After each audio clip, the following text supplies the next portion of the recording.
Il faut se révolter contre l'intelligence artificielle parce qu'elle menace notre humanité.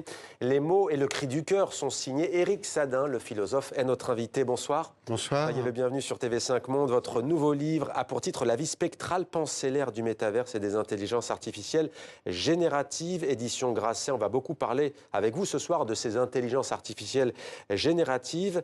Première question, elle est simple. Nous sommes le 30 novembre 2023. Il y a un an, jour pour jour, était lancé avec à la fois une stupeur mondiale et beaucoup d'incrédulité, ChatGPT.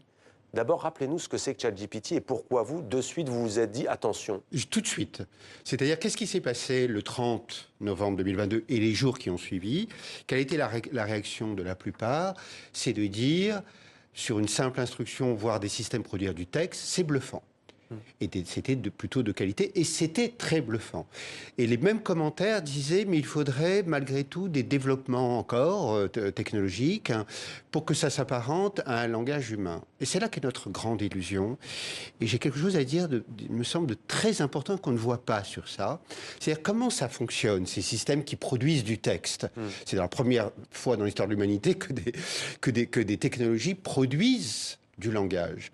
Eh bien, ces systèmes vont aller ingurgiter avec une visée, enfin c'est nous qui leur donnons une visée totalisante, de vouloir récolter tous les textes, tous les corpus existants depuis la nuit des temps et qui existent sur Internet, en vue de quoi? De les analyser, de les soumettre à des formules statistiques, à des analyses mathématiques, en vue de tirer des lois du langage, des lois sémantiques. Grâce aux algorithmes. Aux algorithmes, et qui sont soumis à des équations, c'est ça le fait capital, qu'à mon sens on ne voit pas assez, qui sont soumis à des équations probabilistes. Or, à l'opposé de la façon dont les humains utilisent le langage et dont vous et moi, nous utilisons le langage, qui voit le langage comme le rapport de la singularisation, de la subjectivation, de la réappropriation de chacun d'entre nous, entre le legs commun, appelons ça la langue, les corpus, les grandes œuvres, les règles de grammaire, et le fait qu'on se les réapproprie et qu'on parle chacun en première personne et de façon subjective. Mais le mot que je vais dire là, je peux supposer que le mot que vous allez dire dans quelques instants, on ne sait pas lequel c'est, parce que nous ne parlons pas selon une dimension probabiliste, mais indéterministe. C'est-à-dire, c'est le vecteur, la langue, c'est le vecteur de la liberté humaine, individuelle et collective. Or, ce langage-là, ce que j'appelle un pseudo-langage, c'est une langue nécrosée, parce que frappée autour de laquelle la mort rôde, standardisée, mathématisée, homogénéisée. C'est l'antithèse de la créativité humaine. C'est l'antithèse du langage comme vecteur de la liberté et de l'expression de nos propres subjectivités. Et là, nous parlions de novembre 2022, un an plus tard, mais est-ce que nous voyons que d'ici 2-3 ans, dans notre régime symbolique, dans notre régime de langage, eh bien, c'est pas les corps clonés, bienvenue à Gattaca, il ne faut pas aller voir de ce côté-là. C'est un langage cloné. C'est-à-dire tout le monde va produire la même lettre de candidature, le même discours, le même pot de départ de cette langue homogénéisée, mathématisée. Il y a d'ailleurs des hommes politiques et des femmes politiques qui se sont amusés, entre guillemets, à faire des discours commémoratifs sur l'écologie pour alerter. Bien sûr. Et c'est une langue morte. Et faut-il que l'utilitarisme, qui est à l'œuvre depuis plus d'un siècle dans nos sociétés, soit à ce point devenu la norme, qu'il en soit arrivé à infuser nos cervelles, et que nous ne voyons pas plus loin que le midi de nos intérêts à notre propre porte, c'est-à-dire à se dire, et beaucoup de gens, et nombre de mes amis aussi, et de très nombreuses personnes ont dit, c'est cool ChatGPT, c'est utile, mais sans voir les conséquences civilisationnelles. Et moi, je vous pose une question très importante que nous devrions tous nous poser. Dans 2-3 ans, nos enfants vont nous poser ces questions. Mais pourquoi, papa, maman, je vais à l'école? Si sur une simple instruction, ce qu'on appelle des prompts, le prompt, ce que j'appelle le promptisme généralisé, c'est sur simple instruction, des systèmes vont produire du langage, des textes, des dissertations, enfin s'il en reste. Et pourquoi? Et ce qui est intéressant, c'est qu'on a souvent entendu parler d'hommes augmentés avec les nouvelles technologies. Vous parlez d'humains diminués. Je parle moins d'humains diminués que le fait que nous utilisons, en tout cas avec les IA génératives, des systèmes qui vont organiser le renoncement à nos facultés les plus fondamentales. Alors ça, c'est d'une très haute gravité. Parce que le langage, je le redis, c'est l'expression, c'est le premier vecteur de l'expression de notre liberté, de notre singularité, mais aussi de notre liberté collective. C'est-à-dire, nous parlons dans la pluralité. Mais pourquoi c'est sans précédent selon vous? Parce qu'au fond, derrière toute révolution technologique, à l'époque, le téléphone notamment, qui paraît aujourd'hui anodin, mais à l'époque, c'était sidérant aussi. C'était une nouveauté qui rapprochait les gens, qui permettait de discuter. L'avion, on pourrait dire la même chose, même si aujourd'hui, l'avion est décrié parce que ça pollue. Ça rapproche les peuples. Pourquoi est-ce que là, spécifiquement, vous dites, vous, que c'est un séisme planétaire, une mutation civilisationnelle? Pour vous, clairement, il y a un danger de changer de paradigme. De changer de paradigme, séisme culturel et civilisationnel, je dis. C'est-à-dire harmonisation totale c'est tout simplement par le fait qu'il faut bien entendre ce que je vais dire là, cette formule-là, le poids, la portée de cette formule, c'est que nous vivons le moment où nous allons faire assurer à des systèmes des tâches qui jusque-là mobilisaient nos facultés intellectuelles et créatives. Ce sont les métiers à Alors, capacité c'est ce que j'appelle le tournant intellectuel et créatif de l'intelligence artificielle, mais qui va voir, c'est ce que j'appelle le promptisme généralisé. On appelle les prompts en anglais, hein, c'est-à-dire sur une simple instruction, des systèmes produisent du langage, mais pas seulement, des images et du son. Et pour l'image, c'est aussi d'une très haute gravité. Parce que sur un simple prompt, sur une simple instruction, je vais pouvoir dire, vous avez vu, n'est-ce pas, au printemps dernier, les images du pape en doudoune ou d'Emmanuel Macron admonesté de façon violente dans une manifestation. Sur une simple instruction, ces outils sont mis entre les mains de tous. Par exemple, je vais pouvoir commander, et ça va être réalisé en une fraction de seconde, l'image de mon voisin, par exemple, avec lequel j'ai un différend, qui frappe une voisine, et je le poste sur Internet. Ou l'image d'un soldat, dans un contexte déterminé, au moment où nous vivons les événements au Proche-Orient, qui abat, je commande ça, par exemple, qui abat de sang-froid un enfant de 9 ans, et je le poste sur Internet. C'est-à-dire que la société n'est pas suffisamment, n'est-ce pas, frappée par la psychiatrisation, l'expression des rancœurs, des haines, les fake news, le conspirationnisme.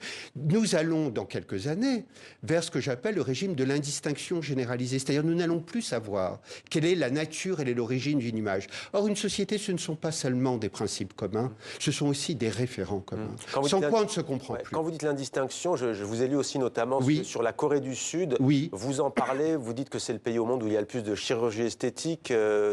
Pays numéro 2, le Brésil, il me semble. C'est ça. Ça participe de ça, ce régime de l'indistinction. De l'indistinction, c'est-à-dire on ne sait plus quelle est la nature d'une image. Et son corps.